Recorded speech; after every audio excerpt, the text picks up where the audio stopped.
Tiana, Es verdad. vamos, ahí estuve repasando los mapas que nos trajiste, que está bueno porque siempre hay que reponer qué pasó con Palestina, ¿no? A partir de la creación del Estado de Israel y una situación que es muy dolorosa porque, bueno, es un genocidio que estamos viendo en vivo y en directo. Así es, sí, sí, repasamos un poco de la historia palestina y al mismo tiempo la historia de la creación del Estado de Israel, podemos ver cómo el desarrollo del capitalismo y la hegemonía estadounidense van de la mano también con eso y cómo al día de hoy llegamos a este proceso de desmoronamiento del orden mundial y a su vez lo que está pasando en la Franja de Gaza. Así que traje ahí un poco un breve recorrido para, para sentarnos en el día de hoy, también pensado desde que el 15 de mayo se conmemoró la Nakba, que es una fecha muy importante para la cuestión palestina. Pero para eso nos tenemos que adentrar un poco más en la historia. En principio nos vamos al año 1896, cuando Theodor Herzl hizo un libro que se llamó El Estado Judío, para empezar a pensar un Estado propio para la comunidad judía. Siempre pensamos que cuando hablamos de judíos estamos hablando de una religión, así como hablamos del Islam, del catolicismo, pensamos en los judíos como una religión.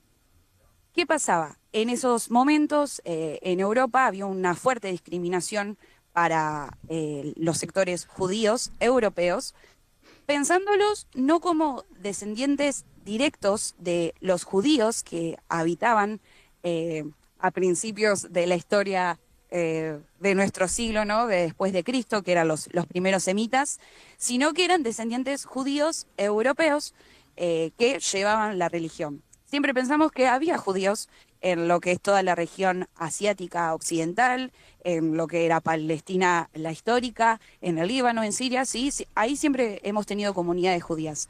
Pero al mismo tiempo, en Europa existía una fuerte presencia de estas comunidades. Bien, Hertz propuso a través de su libro y totalmente a través de distintas charlas con sectores del poder, la creación de una nación para este pueblo. Bien, él pensaba que los judíos no podían ser integrados en Europa, entonces se tenían que ir a otras partes del mundo. Una de las primeras opciones fue Palestina y otras de las opciones, que yo esto siempre me parece muy importante nombrarlo, otras de las opciones fueron Uganda y Argentina, porque lo que ellos buscaban eran tierras fértiles, espacios marítimos en los que se pueda comercializar y también comunidades cercanas a los sectores de poder que ellos manejaban que pudieran ceder estos espacios. Finalmente se decidió que el territorio histórico de Palestina, que está ubicado, lo conocemos en Asia Occidental, eh, limita con Egipto, con el Líbano, Siria, el mar Mediterráneo, tiene un espacio comercial estratégico para todo el mundo. Y luego de la Primera Guerra Mundial, Palestina, el territorio, pasó a estar bajo el mandato británico con Sykes-Picot, eh, después de una promesa de liberación del Imperio Otomano, les prometieron a los palestinos, así como bueno, también a los libaneses, a los sirios, a los iraquíes, que los iban a liberar del Imperio Otomano, pero en realidad lo que hicieron fue tomar esas tierras para ellos. Y entonces, al ser Palestina, pensamos más o menos, estamos en el año 1917, 19, al ser Palestina un territorio bajo el mandato británico, la corona británica se adjudicó la, la propuesta, la responsabilidad de poder ceder esos territorios a quien ellos desearan. Y llegamos al punto crucial que es lo que el Estado de Israel toma como su razón fundamental de por qué puede existir legalmente, que fue la Declaración Balfour. La hemos escuchado, fue una declaración de un ministro de Finanzas británico que le mandaba una carta a Rothschild, que era un banquero británico también, pero perteneciente a la comunidad judía, que decía que Su Majestad, la corona británica, estaba dispuesta a ceder esos territorios a la creación de un Estado judío. Bien, a partir de allí comenzó una inmigración, en principio más leve, de sectores más pobres también, que empezaron a ubicarse dentro de lo que era el territorio palestino histórico. Empezaron a crear distintos asentamientos, distintas instituciones propias, y de a poco, de a poco, de a poco se fue colonizando con estas comunidades judías. Luego ocurrió la Segunda Guerra Mundial, que allí aparece el rol de Estados Unidos como mayor potencia, ¿no? Antes reconocemos que la hegemonía principal del mundo rondaba por Europa. Estados Unidos ya estaba metido en eso, pero luego de la Segunda Guerra Mundial se asienta, ¿no? Esa hegemonía se empieza como a construir. Con la creación de la ONU y todo lo que había pasado en la Segunda Guerra Mundial con el genocidio a la comunidad judía, que esto, por supuesto, siempre lo reconocemos y lo denunciamos, el holocausto judío, la ONU sentía como una culpa por todo lo que había sucedido, al mismo tiempo que le convenía que esos territorios tan estratégicos y con tantos recursos naturales sean administrados por un Estado que pueda responder a sus intereses. Entonces, en 1947, la ONU saca la resolución 181, en la que empieza a dividir el Estado palestino en dos estados, el Estado israelí y el Estado palestino. Ahí podemos ir al primer mapita, Dale. en donde podemos observar cómo fue la división de estos territorios. Podemos visualizar que es una división totalmente desigual. En principio, bueno, los principales espacios que contienen estos recursos naturales, las principales aldeas y los también las salidas a otros países les fueron concedidos al Estado israelí, y para el Estado palestino se le adjudicó la Franja de Gaza y Cisjordania. Ambos territorios separados, podemos observar que uno está al oeste y el otro al este, y no tienen una conexión directa. Bien, esto fue como también una estrategia directa para ya separar el territorio y dividirlo en dos partes. Bien, de a poco esta colonización se fue aumentando, y para 1948, el 14 de mayo, Israel declara su independencia porque el mandato británico decide irse de Palestina y finalmente dar este territorio al Estado de Israel. Esto fue un día antes de lo que se había prometido. Al Estado palestino se le dijo que iba a ser el 15, y sin embargo se fueron el 14 para que Israel ya pudiera empezar a gestionar este Estado. Bien, el 15 de mayo recordamos la Nakba palestina, que significa la catástrofe, que fue el proceso de desplazamiento de la población palestina. Acá lo que tenemos que pensar fundamental no es que se creó un Estado en el que se les permitió al pueblo que ya existía y vivía en ese territorio continuar viviendo allí, en sus casas, en sus aldeas, con sus campos, con sus familias, sino que se los despojó de todo y se los obligó a irse a vivir a las partes que iban a corresponder al Estado palestino. Todo el resto del territorio iba a pasar a ser colonizado por los sectores judíos, y en ese momento empezaban a llamarse los israelíes. Esto fue un proceso totalmente violento, en el que el ejército israelí entraba a las casas de los palestinos, los expulsaba con órdenes legales, entre comillas, que decían que esas casas no eran de ellos, ¿no? Porque, bueno, los palestinos, muchos como tenían sus propias casas y no tenían quizás papeles que justifiquen que ellos vivían allí, pero porque vivían allí hace cientos de años y pertenecían a sus familias y su ascendencia.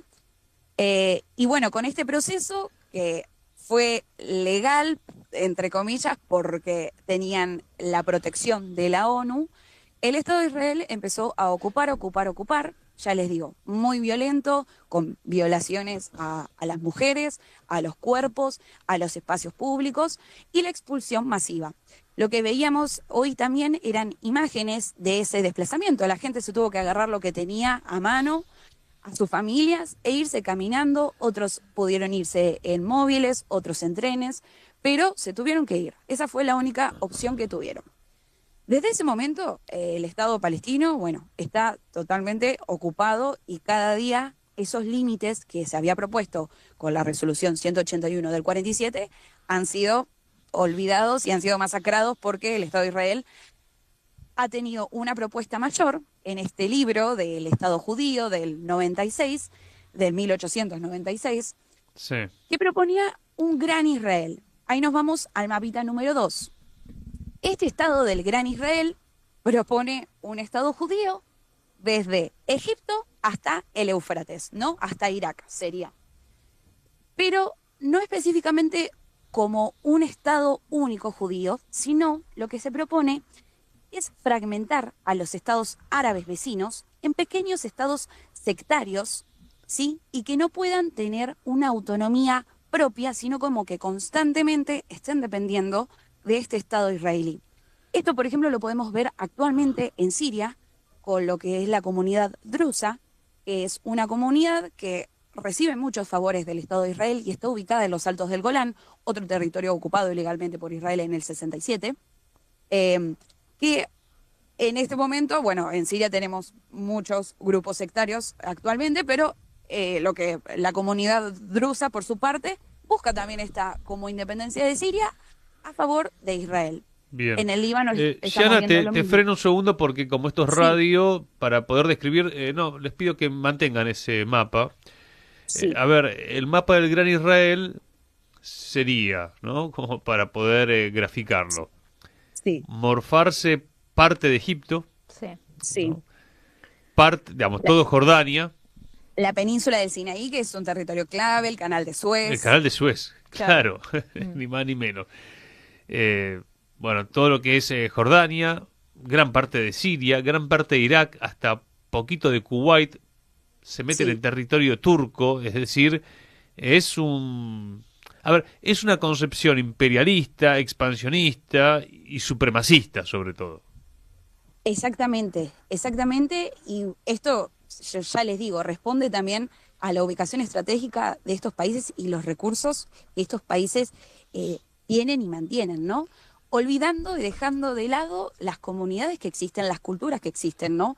Porque es, o sea, yo siempre lo pienso, ¿no? Con la cuestión Malvinas, ¿no? Uno tiene arraigadas sus tradiciones, un pueblo que existe y busca su identidad en una nación a la que pertenece y con la que se identifica, y esto busca arrasar y dejar de lado todo esto.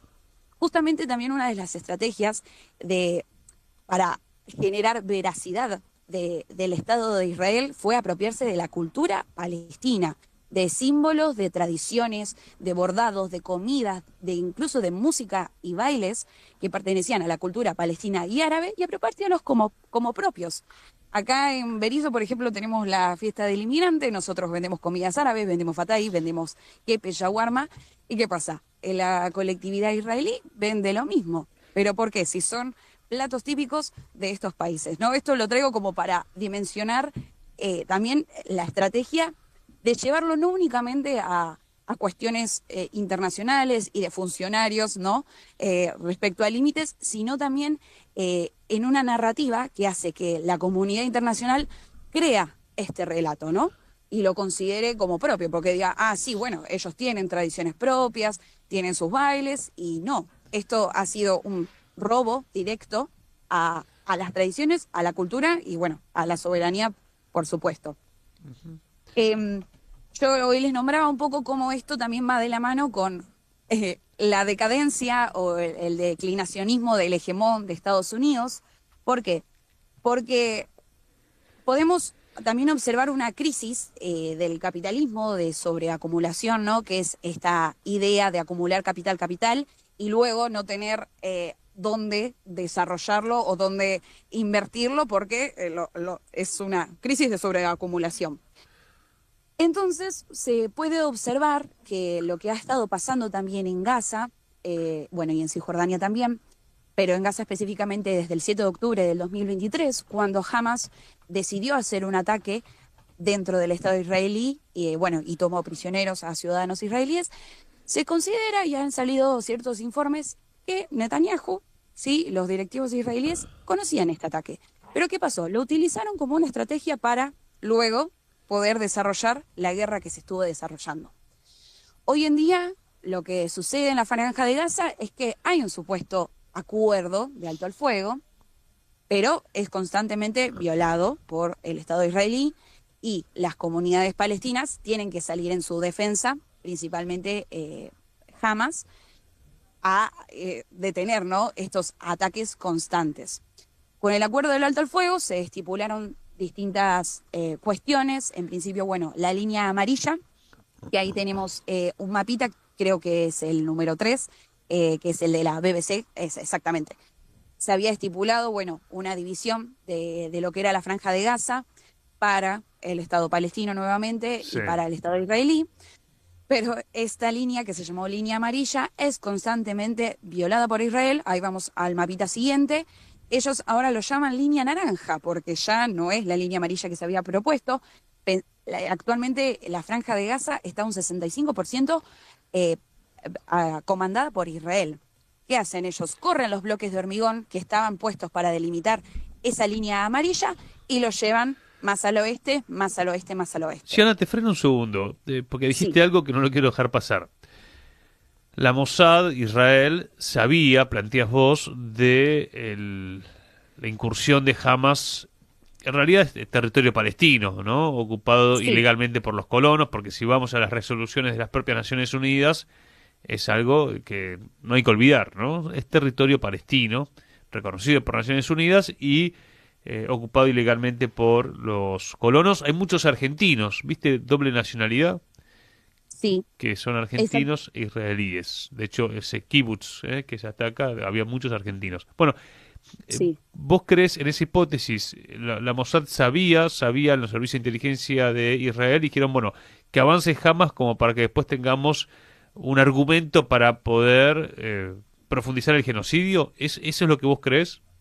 Sí, sí, sí, porque, a ver, pensemos, la acción de Hamas es mínima, la del 7 de octubre es mínima en comparación de todo lo que empezó a suceder luego de eso. Sí, esa es la historia ¿Qué de la pasaba? resistencia palestina, ¿no? Es, Siempre fue es que- mínima la resistencia comparada con la brutalidad del genocidio. Ahora, te pregunto porque después hay quienes decían, no, no, en realidad Hamas está aliado a Israel. Vos no estás diciendo eso. Vos lo que estás diciendo es que la inteligencia sabía lo que iba a pasar y lo dejó hacer. Exactamente, exactamente eso. Sí, hay algunas teorías de que, bueno, Hamas en su principio, en los 90, había sido financiado por el Estado israelí como una forma de pelear contra la OLP, pero no, lo que yo propongo en este momento es eso, ¿no? Pensar que se utilizó como excusa para generar nuevos procesos, que esto retomo lo que estaba diciendo hace un ratito, que es un poco de esta crisis de sobreacumulación. ¿A qué me refiero con esto? Pensar en Gaza como un espacio en donde se puede integrar circuitos financieros y tecnológicos globales, que es la propuesta que actualmente se está manteniendo post alto al fuego. ¿Qué pasó? Bien. Con el alto al fuego se propuso que una junta de paz, un gobierno tecnocrático palestino, pero esto está detenido desde octubre del año pasado. Hay muy pocas acciones que realmente justifiquen o que den veracidad de estas nuevas instituciones que se están creando. Lo que sí estamos viendo son proyectos globales de financiamiento de empresas como Silicon Valley, de Palantir, que lo que están buscando es utilizar a Gaza para reconstruirlo y transformarlo en este centro de circuitos financieros. Como, También un como poco, laboratorio. exactamente, también un A ver, poco perdón, el laboratorio de la Sí, guerra ya sabemos que ocurre, ¿no? Porque Palantir ha puesto en Gaza y después lo ha ejecutado en Irán. Son estas modalidades de inteligencia artificial para atacar con drones a palestinos a partir del reconocimiento facial. exactamente, sí, y eso es tremendo. Y justamente también hay una idea de eliminar a la población palestina, porque esto lo podemos ver claramente. A los palestinos no se les está dando opción real de supervivencia. Con este alto el fuego, que se propone una reconstrucción de la franja, para la que se necesitan 100 millones de dólares, y actualmente solo se han invertido 20 millones, principalmente por Emiratos Árabes, porque busca también eh, generar sus propios negocios dentro de la franja. Al pueblo palestino lo que se busca es eliminarlo. Esto es así, un genocidio a la vista de todos, lo venimos diciendo hace tiempo. Sí. Por suerte, ustedes en su espacio esto se puede decir y se puede nombrar como tal, porque es muy importante poder decirlo. y también eliminar la mano de obra que Israel tanto tiempo usó, que eran los antiguos palestinos que vivían en Israel. Era una mano de obra barata. En Israel, como vos decías, hay muchos argentinos y también hay mucho desplazamiento del sur global dentro de ese pequeño estado, que también hoy en día les está funcionando como esa mano de obra que ellos necesitan. Entonces es suprimir la existencia del pueblo, del Estado en general, para recuperar esta potencialidad económica, esta hegemonía en la región, porque pues, veíamos el mapita del Gran Israel, ¿no? Esta división en sectas de distintas partes de los países árabes, y de potenciar este desarrollo económico en la franja. Pensemos que esto ha sido un cementerio humano hace 3 años principalmente, pero ya lo ha sido hace años, y lo que se busca es utilizar ese territorio estratégico para generar esto, ya les digo, un circuito financiero para también solventar un poco esta crisis de sobreacumulación capitalista. Interesante apunte, che.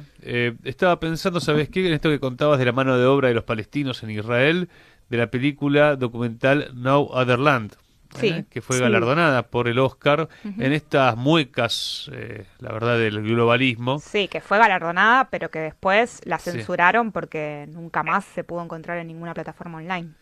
Pero bueno, son estas es verdad. cosas de las culpas en Estados Unidos. Gianna, querida, gracias por la columna, en el repaso histórico y en estos apuntes que estás haciendo del presente, que justamente hoy hablábamos más temprano de Peter Thiel, que está instalándose en la Argentina, provocando Sí. también algunos experimentos. Entendemos que él está detrás del lanzamiento del gemelo digital social, pero lo de Gaza hay que analizarlo, me parece que en esta clave, sobre todo vos decís, no solamente un laboratorio para la guerra, sino también para los negocios financieros, bueno, y estas crisis de sobreproducción que han atravesado la historia del capitalismo. Así es, así es. Gracias, compañeros, por el espacio, como siempre un placer. Y también recuerdo que hoy es el Eid al-Adha, una festividad musulmana, que es la fiesta del sacrificio. Me encantaría poder ver a la comunidad palestina celebrándolo como siempre, pero bueno, en este momento lamentablemente no pueden hacerlo, pero les mando un saludo muy grande a toda la comunidad musulmana. Un abrazo gigante, compañera. Adiós. Un abrazo. Gianna Rossi Olesi.